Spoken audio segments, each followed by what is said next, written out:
My wife demanded a living-apart marriage to chase her boss. Now she's furious her sister and I found real love without her. So guys, I'm a 36-year-old male, and I need to share this absolutely insane situation that's been going down in my life recently. I've been married to my wife Anne, a 33-year-old female, for almost 8 years now. We've been together for 10 years, and have 2 amazing daughters, aged 7 and 5. Honestly, I thought everything was pretty solid. Sure, we weren't in the honeymoon phase anymore, but who is after 8 years and 2 kids, right?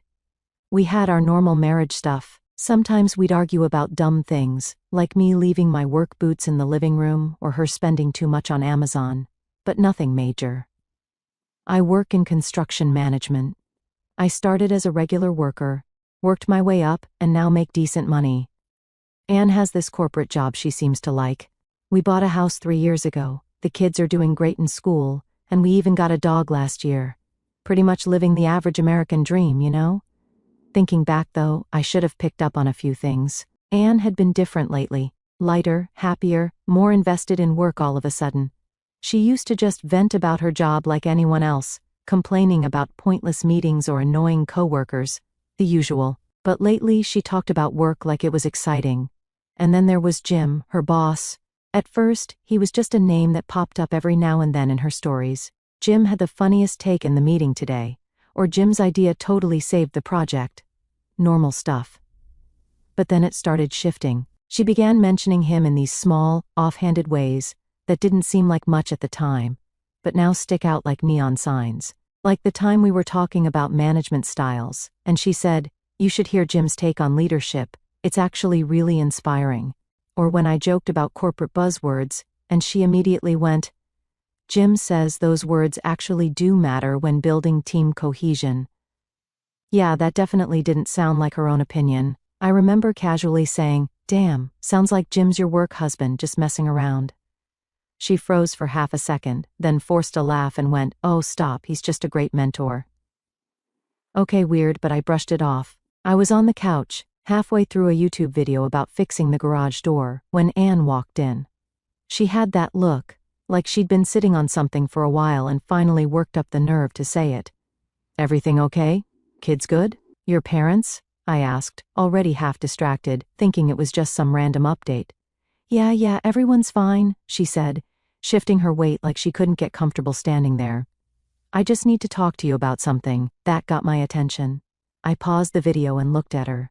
"Okay, what's up?" she exhaled. "I think we should, maybe try living apart together." "Living what?" I asked. "You know, still married but in separate places, sharing custody. It's a thing people do." I just stared at her, waiting for her to laugh or say she was kidding. She didn't. I had to pause my video and everything because I thought maybe I was having some weird hallucination from the cleaning chemicals I was using earlier. For context, everything seemed fine that morning. We had breakfast together, I helped get the kids ready for school, normal goodbye kiss, the whole routine. No fights, no tension, nothing. So this came completely out of left field. I asked her for more explanation about this living apart together thing and where she learned about it. Turns out she's been hanging out a lot with this friend, Pat, from her yoga class. Pat's like this self-proclaimed modern relationships expert who's been divorced 4 times. Yeah, you read that right. And somehow she thinks this makes her qualified to give marriage advice. Like, wouldn't that make her an expert in how to fail at marriage? I tried to stay calm though, proud of myself for that, to be honest. I took a deep breath, put my phone down, and tried to have an actual adult conversation about this. I asked her what brought this on, if I'd done something wrong, if there were problems I didn't know about, trying to be that mature husband who communicates and stuff. But guys, her response was wild. She just sat there, like she was talking about changing our internet provider or something. She said she needed space and time for personal growth. Started throwing around all these buzzwords that honestly sounded straight out of some self-help book Pat probably gave her. She kept talking about how living apart together relationships are the future of marriage, and how all these European couples are doing it. Because apparently what works in Sweden should definitely work in suburban Ohio. The part that really got me? She had the nerve to say we could always go back to living together if it didn't work out. Like this was just some trial run of a new Netflix show we could cancel if we didn't like it. Not, our actual marriage and family. The whole time she's talking, I'm just sitting there thinking about our kids. Like, How do you explain to a 7-year-old that mommy and daddy are still married but don't want to live together anymore? Make it make sense. That night I couldn't sleep, my brain wouldn't shut up. Anne had never been the type to entertain ideas like this. Even when the whole open marriage thing came up in conversations, usually as a joke, she always shut it down, said it was too much, not for her. She used to roll her eyes at couples who tried those modern arrangements. So what changed? Was I not giving her what she wanted? Had I missed something? I kept replaying our last few months together, trying to find the moment things shifted. I'm sure she was happy. She'd been lighter, more energized lately. And if I had to pinpoint when that started, it was around the time she got close to her new friend Pat. Since then, it was like I was living with a different version of Anne. So, after Anne dropped the whole living apart together bomb on me, I did what any reasonable person would do. I spent half the night Googling everything I could about living apart together relationships, while stress-eating the kids' leftover Halloween candy. And let me tell you, what I found was interesting. Turns out, this living apart together thing isn't completely crazy. Some people actually make it work. But here's the thing. It's usually older couples who already have grown kids, or people who work in different cities. Not couples with 2 young kids in elementary school who live in the same suburb. Red flag number 427, am I right? But I decided to play along. You know that saying about giving someone enough rope? Yeah, that's what I was thinking. So, the next morning, I sat down with Anne and was like, okay, let's talk about how this would actually work. I had my laptop out, Google open, ready to take notes like this was some business meeting. The look on her face when I started talking about formal custody arrangements? Priceless. Pretty sure she thought this would be more like a casual you do your thing, I do mine situation. So, we'll need to figure out a proper custody schedule, I said. I'm thinking week on, week off, or maybe a 2-2-3 split. And we'll need to set up clear rules about holidays and birthdays. Her surprised Pikachu face was everything. Oh, and we should probably get lawyers involved to make everything official, so there's no confusion later, I added.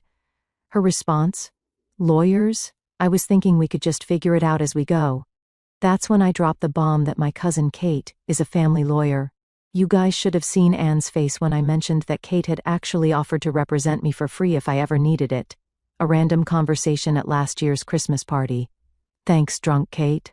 Anne immediately started talking about this lawyer she knows through Pat.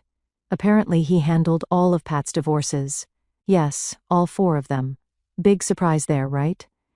Here's where it gets good though. I started asking very specific questions about her plan. Who's paying for the second apartment? How are we splitting the bills? What about the kids' school transportation?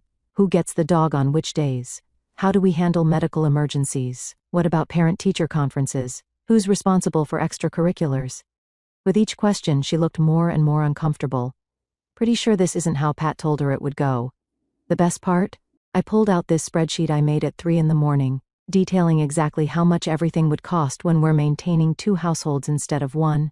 Rent, utilities, groceries, insurance. The whole 9 yards.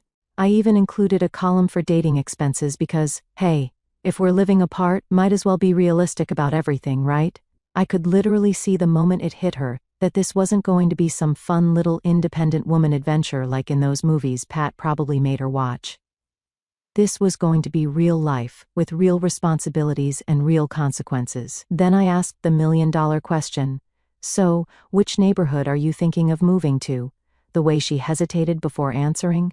Yeah, that set off all kinds of alarm bells in my head. She tried to calm herself and said that she's been looking at the Oak Valley apartments. For those not familiar with that area, Oak Valley is this fancy-ish complex on the other side of town.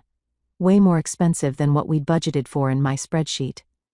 I ended the conversation there, told her we'd continue planning later. Now, I'm not the smartest guy in the world, but something felt off. Why that specific place? It's like a 30-minute drive from the kids' school, has no playground, and their units are mostly 1-bedrooms. Not exactly ideal for someone planning to have 2 kids stay over regularly. So, I did what any paranoid husband would do. I started digging. Turns out one of my work buddies, Dave, has a sister who works at Oak Valley's leasing office. I shot him a text, asking if he could get some intel. Yeah, I know that's kind of sketchy, but desperate times, right? Guess who lives at Oak Valley?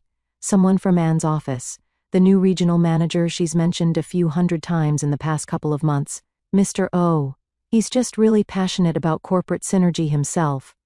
I thought she was jealous of him living in that neighborhood and wanted to try it too. But here's what threw me off. When I brought up setting up the kids' rooms in her new place, Anne got super weird about it.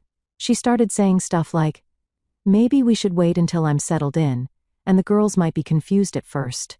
Then she dropped this gem. "Maybe they should just stay with you most of the time until everything's figured out." Right, because nothing says good mother like voluntarily seeing your kids less so you can live in a one-bedroom apartment near your totally just a coworker boss. I didn't confront her about Jim right away though. I wanted to gather more info first, so I reached out to her sister Liz. Now Liz and I have always gotten along, maybe a little too well if I'm being honest. Ever since her divorce last year, she's been a bit flirty.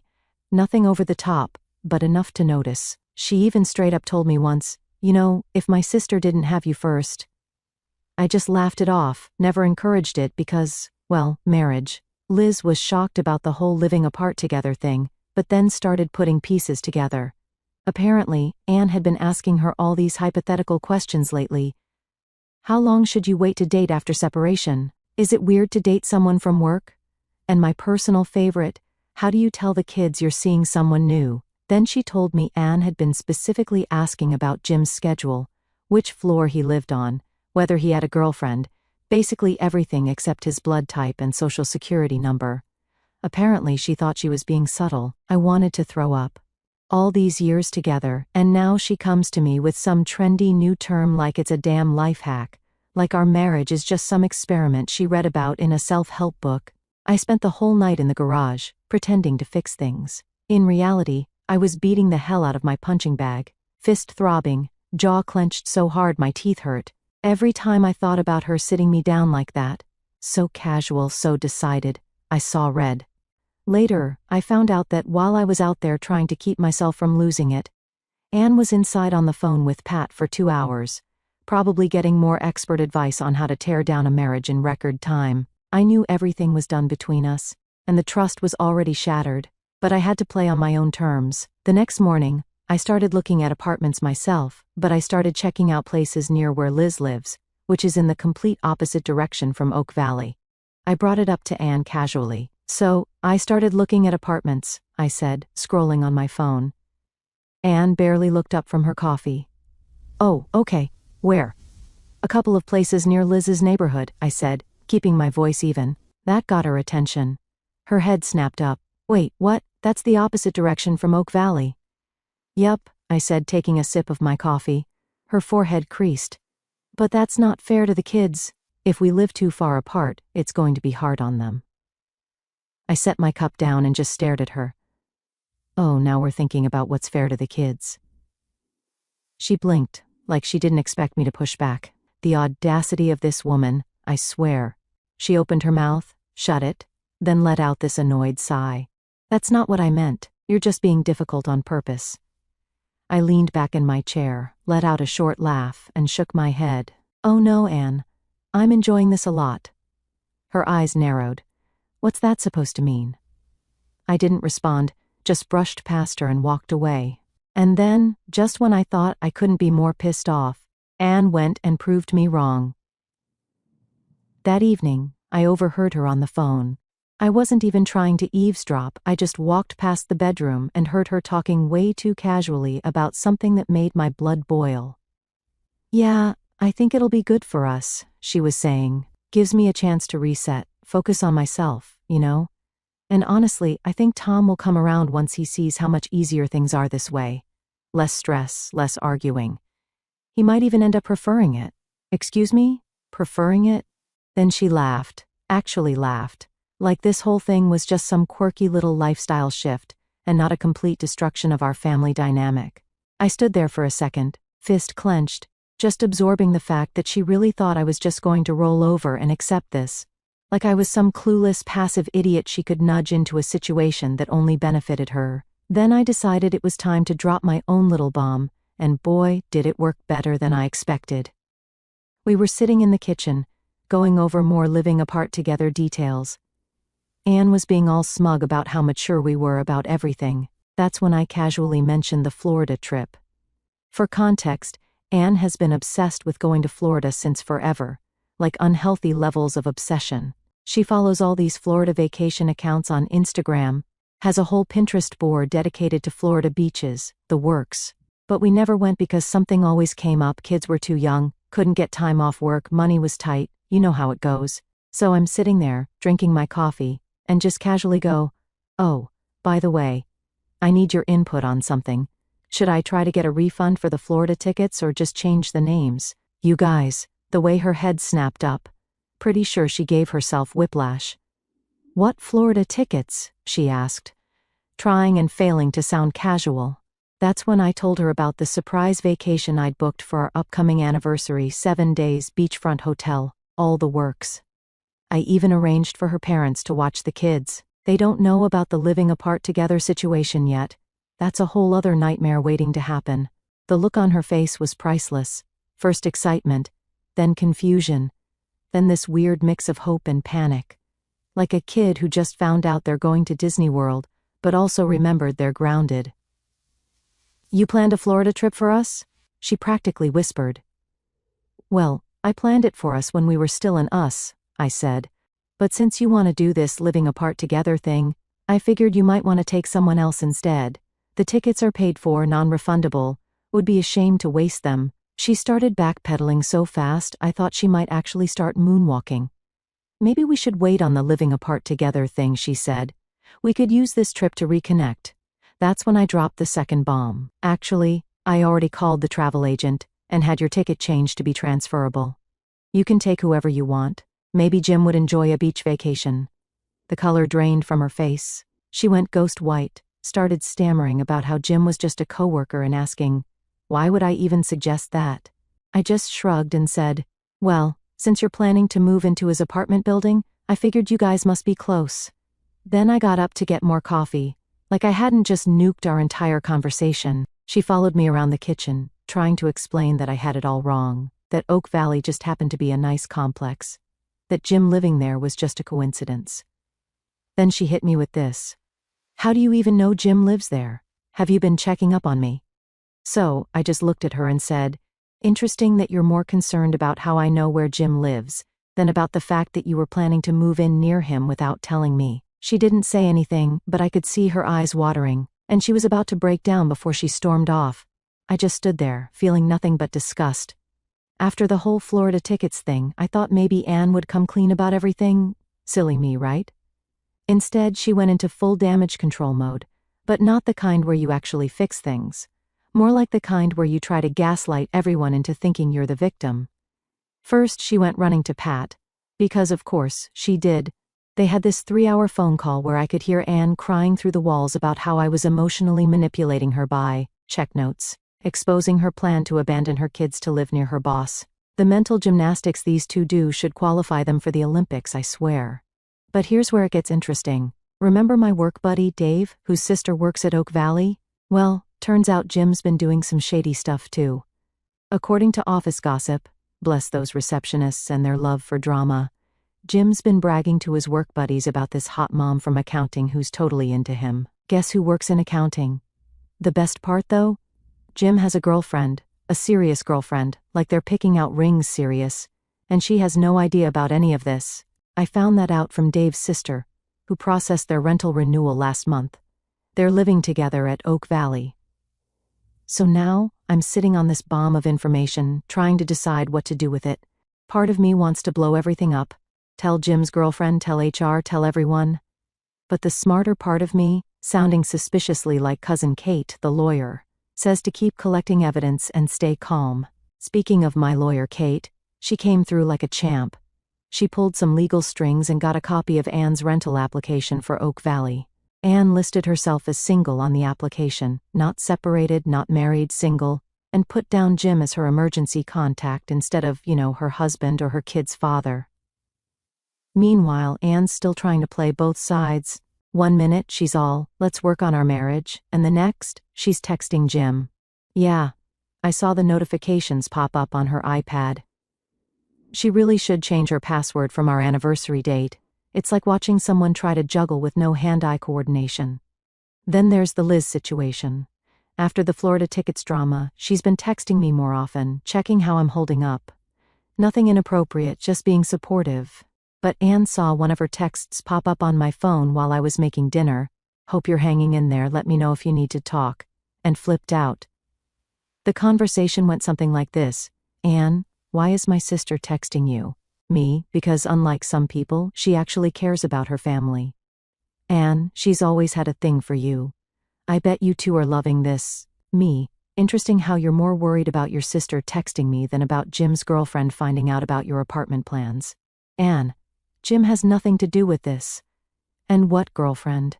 She completely lost it, like full-on breakdown mode. She started pacing around the kitchen, running her hands through her hair, muttering about how this wasn't supposed to happen this way. Then she just crumpled, literally slid down against the kitchen cabinet onto the floor and started sobbing. "You're going to leave me for Liz, aren't you?" She choked out between sobs. "That's why you're moving near her. You two probably planned this whole thing." I just stood there for a minute, remembering how everything was fine and how she ruined everything. "You know what's funny?" I finally said, leaning against the counter. "You're sitting there crying about me potentially leaving you for your sister, which isn't happening, by the way, while you were literally planning to move into your married boss's apartment complex. The mental gymnastics here are Olympic level." She looked up at me, mascara running down her face. It wasn't like that. I just felt stuck, like life was passing me by. And Jim, he made me feel... "Let me stop you right there," I cut her off. "Because if the next words out of your mouth are about how your taken boss made you feel special while I was busy providing for our family and raising our kids, I might actually lose it." That set off a fresh round of sobbing. "I never meant to hurt you," she whispered. "Or the girls. Oh God, the girls, what have I done?" "That's the thing, Anne," I said. "You did mean to hurt us. Maybe not consciously, but every step you took, the living apart together suggestion, the apartment near Jim, putting him as your emergency contact, listing yourself as single, those were all choices. Choices you made, knowing they would hurt your family." She just sat there, crying, and honestly, it didn't make me feel better like I thought it would. It just made me sad. Sad for our kids, sad for what we had, sad that she'd thrown it all away for some fantasy that was never going to work. Then she said something that actually made me laugh out loud. "But Pat said this was normal," she said. "All marriages go through this, and living apart together would save our relationship." "Pat?" I said. "You mean the woman who's been divorced 4 times? That Pat? Yeah, great source of marriage advice there." "I'm so stupid," she whispered, more to herself than to me. "No, you're not stupid," I sighed. "You're selfish. There's a difference." Then she looked up at me with these huge, teary eyes. "Can we fix this? Please, I'll do anything. I'll quit my job, cut off Pat, go to counseling, whatever you want. Just please don't leave me for Liz." And that's when I realized she still didn't get it. She still thought this was about me and Liz, or her and Jim, or some other external factor. She couldn't see that she'd broken something fundamental in our marriage the moment she decided to plan a whole secret life without me or our kids in it. "I'm going to stay at Liz's tonight," I said, grabbing my keys. "Not because anything's happening there, but because I need space to think about how we are going to end this. And honestly, looking at you right now just hurts too much." I left her sitting there on the kitchen floor. I could hear her crying as I walked out, but I didn't look back. I got in my truck and just drove. I stayed at Liz's for 3 days, spare room before anyone asks. I needed time to clear my head and figure out the next steps. Plus, Cousin Kate, the lawyer, wanted to get all our ducks in a row before the big family meeting. We decided it was time for everyone to know everything. We set it up at Anne's parents' house, figured neutral territory would be best. Plus, they deserved to know why their grandkids' lives were about to change. Anne tried to get out of it, said she was too emotional to handle it. I told her she could either come voluntarily, or I'd have Kate start the divorce proceedings without her input. She showed up. Walking in was surreal. Her mom had made coffee and put out those cookies she always makes for family meetings, like this was just another Sunday visit, not the day their daughter's marriage imploded. Kate brought copies of everything: the Oak Valley application where Anne listed herself as single, screenshots of text conversations between her and Jim, Yeah, got those from her iPad. Bank statements showing she'd been moving money to a separate account. Everything. She laid it all out on their dining room table like some twisted timeline of betrayal.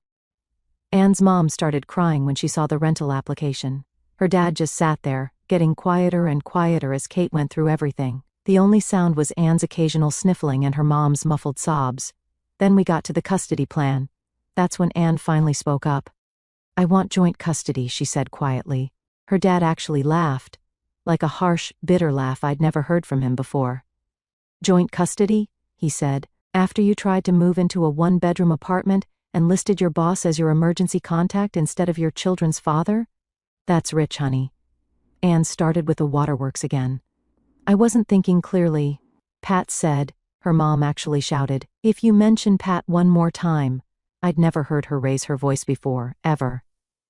Kate stepped in then. All professional. Given the documented evidence of attempted abandonment and the clear prioritization of a potential affair over childcare, we'll be pushing for primary custody with Tom, she said, with supervised visitation for Anne until she completes counseling and demonstrates stability. The way Anne's face crumpled when Kate said supervised visitation, man, that hit hard, like reality finally caught up with her fantasy. Her dad turned to me. The girls, do they know? Not yet, I said. I wanted to handle this part first. They're with my parents today. Then we had to figure out the logistics. Kate had drafted a separation agreement that was more than fair. I'd keep the house, the mortgage is in my name anyway. Anne would move in with her parents temporarily. Standard custody arrangement once she completes counseling, even put in a clause about no overnight guests of the opposite sex during visitation. Yeah, that was aimed at Jim. Anne tried to argue about some points, but her own parents shut her down. Her dad actually said, "You lost the right to negotiate when you tried to abandon your children for a man who's about to be engaged to someone else. Watching your in-laws side with you over their own daughter? Not as satisfying as you'd think, just sad." The meeting ended with Anne signing everything through tears. Her mom hugged me goodbye and whispered, "I'm so sorry." Her dad just looked defeated. I got home that night to an empty house. The girls were still at my parents', and everything felt too quiet. I found a note from Anne on the counter, pages and pages of apologies, begging me to reconsider, saying she'd do anything to fix this. At that point, I didn't feel anything. I just felt empty. It's been 2 months now. The divorce is final. Anne moved back in with her parents after the gym situation blew up spectacularly. More on that in a minute. The girls are adjusting better than expected. Turns out, kids are pretty smart about figuring out who actually puts them first. So, here's what happened with Jim. Remember his girlfriend? Yeah, she was not happy when she found out about Anne. She actually showed up at Anne's work with printouts of all their texts. Guess I wasn't the only one checking iPads. The whole office got to watch Anne try to explain why she was planning to move into their apartment complex while listing Jim as her emergency contact. HR got involved. Both Anne and Jim got fired. Karma's a beautiful thing, isn't it? Pat also got what was coming to her. Turns out, I wasn't the only husband who was tired of her modern relationship advice. 3 other couples from Anne's yoga class came forward about how she'd encouraged their wives to try living apart together or open marriages. Her ex-husbands had a field day with that one. She's apparently moved to Florida, ironic, right? To find herself or whatever. Speaking of Florida, something interesting happened with those tickets. Remember how Anne was so worried about me and Liz? Well, turns out she wasn't entirely wrong to be worried. Just wrong about the timing. After everything settled down with the divorce, Liz and I started hanging out more.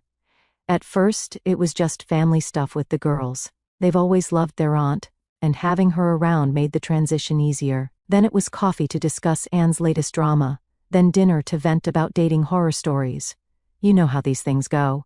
One night, after putting the girls to bed, Liz and I were sitting on my back porch, talking about those Florida tickets.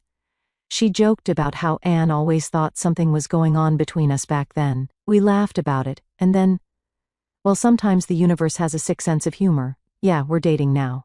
No, we didn't plan it. Yes, we know it's messy. But after watching Anne try to blow up our family for some married guy who didn't even want her, it was kind of refreshing to realize I had feelings for someone who already loved my kids and understood what family means. When Anne found out, holy DEF CON 1 level meltdown. She called her parents, screaming about how we'd betrayed her. They just hung up. Guess they remembered how she was ready to abandon her kids for Jim. She even tried to use it against me in court to get the custody arrangement changed. Kate shut that down real quick. Pointed out that dating your ex's sister isn't quite the same as trying to move in with your married boss while listing yourself as single. The custody arrangement is working out great. I've got primary custody, and Anne gets supervised visits, thanks to all that documented evidence of her trying to abandon the kids for her married boss. She's in therapy now, actual therapy, not Pat's wine and wine sessions. And honestly, not my problem anymore. The girls are actually thriving. Turns out, having their aunt become their almost stepmom isn't as weird for them as we worried it would be. They just think it's cool that Aunt Liz is around more. Plus, they've got someone in their life who actually shows up for them, helps with homework, comes to their events, and hasn't once suggested moving away for personal growth. Oh, and that college fund Anne tried to access for her Oak Valley deposit? Her parents transferred it to an account for the girls' actual college education. They still barely speak to her, but they come over for Sunday dinners with me, Liz, and the kids every week. It took them a minute to adjust to the new dynamic, but I think they're just happy their grandkids have stability. Life's funny sometimes. A year ago, I thought my world was ending when Anne suggested this living apart together nonsense. Now I've got my kids, a great job, business is booming, and somehow ended up with someone who's been there all along, watching me be a good dad and husband, while her sister took it all for granted, and still tries to manipulate her way back in occasionally. Last week, she left a tearful voicemail about how she's changed and realizes what she lost. I just forwarded it to Kate for the custody file and took Liz and the girls out for ice cream. The irony of her being so worried about me and Liz back then, only to end up making it happen herself? Chef's kiss. Sometimes, the trash takes itself out, you know?